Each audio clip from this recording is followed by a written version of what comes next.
Hello YouTube, welcome to video review of early 2009 20-inch iMac in the year 2022. So, is it still relevant? Let's find out, shall we? So let's start up the computer and there you go. This computer is more than a decade old now. So when it came during early 2009, so it had the OS 10 10.6 Snow Leopard, and right now it's running the OS 10 El Capitan, the 10.11, and it's booting up. And so as you can see, it still has this slot load DVD drive, and we had a screen size of 20-inch, so which is 16:10 aspect ratio with 1680 by 1050 pixels.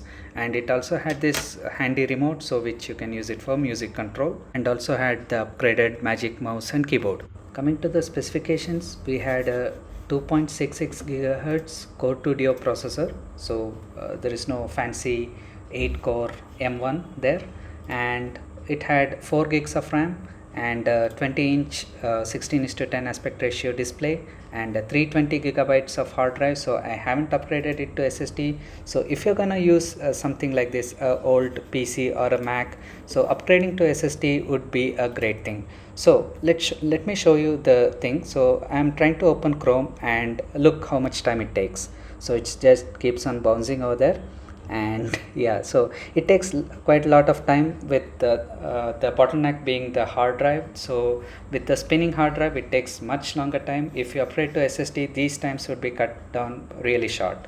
And right now let me fire up some of the YouTube videos so that we can check out the playback. And as I have been using, so like if you are using it for 720 video 720 pixels video playback, so then it is absolutely fine. So if you want to play back anything over that, so for example a 1080p, or don't even think of playing a 4K video on this, so the hardware doesn't support that. And even the screen size, it's good to play a 720 video, so that's there. And right now, as you can see, the web browsing performance, so it is fine. So as you can notice, the Apple website, all the components are loaded properly, so there is no any missed components. And right now let me open Safari, and Safari is quite a bit faster than Chrome. And let me open again the Apple website here, so just to get an idea, like if we can load all the components of the web page, and is it still fine for web browsing. So for occasional browsing, I would say it is fine. And again, having a SSD would increase even the performance of this. So let's listen to some of the music, shall we?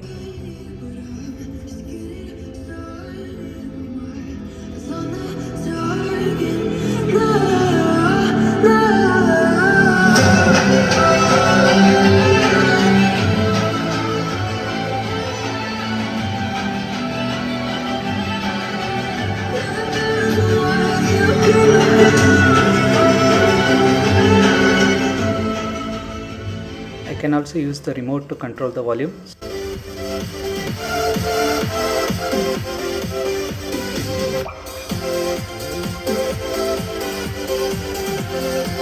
So this remote used to come with the 3rd generation Apple TV, and one of the advantage of having it with the iMac is it becomes your media center, so you can control it from your couch. So that will be a good thing. And also, like, we can also launch the iTunes. So right now with Apple Music, it gets launched directly through the remote.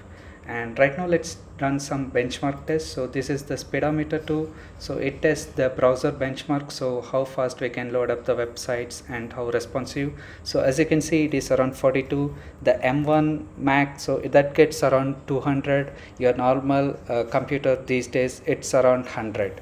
So that's the browsing experience that you get. And let me launch some of the app applications. So this is the app launcher, and before that let me fire up the Geekbench. So this is the Geekbench 4. So the Geekbench 5, it hasn't been updated for El Capitan, but let's just run this. So let me go into the but we cannot run the GPU benchmark. So for some reason it's grayed out and I cannot run the GPU benchmark. So let's only run the CPU benchmark. The GPU of this is a NVIDIA GeForce 9400 graphics, which was really good at that time. So it was better than the inbuilt graphics. Here we have it, the CPU scores. The single core performance is 1832 and multi-core is 3000. So with the Geekbench 5 it will be around 300 single and around 600 multi-core performance. So that's all we get with the Core2Duo processor. So after this we had the Intel Core i5, the i7, that generation. So it had brilliant performance, as you can notice, with the 6000 single core performance with the 27-inch iMac, and also multi-core it's almost like 33,000 when compared to like 3000.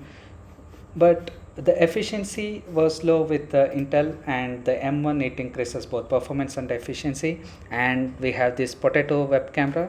So even right till now, like we had something around 720p webcam, but right now we have the 1080p with the new iMacs.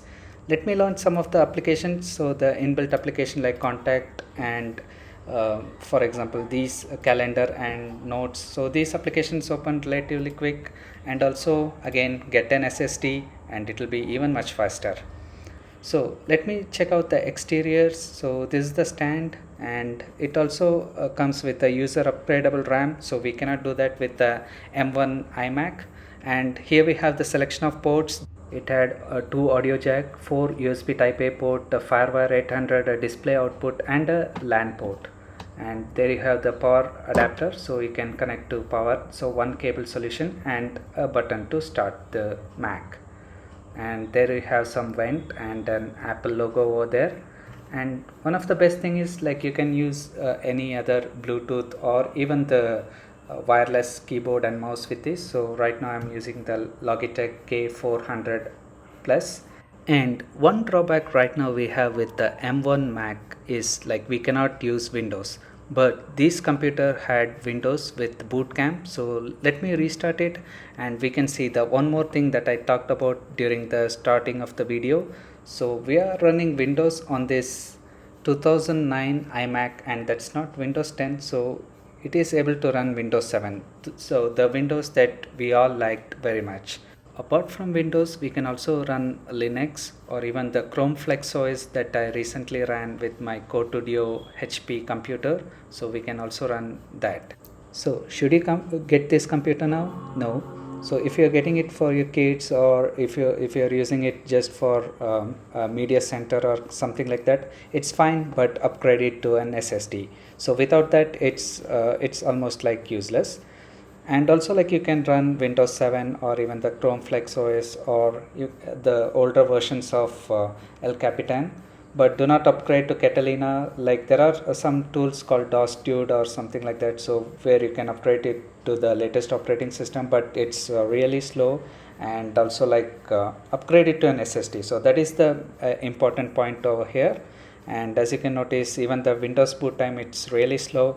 But apart from that, it's fine. So if you are using it just to watch some videos or Netflix or something like that, and again with the lower quality, so something around 720 pixels, it's completely fine. But I would still say, if you can afford the M1 Mac Mini, and if you have a monitor lying around, or if you have a TV that you can hook up to, so that's the best buy right now. So you can get that for around $650, so which is like 60,000 Indian rupees from online or even the offline stores. So that's a great thing. And right now like we have booted it into Windows 7.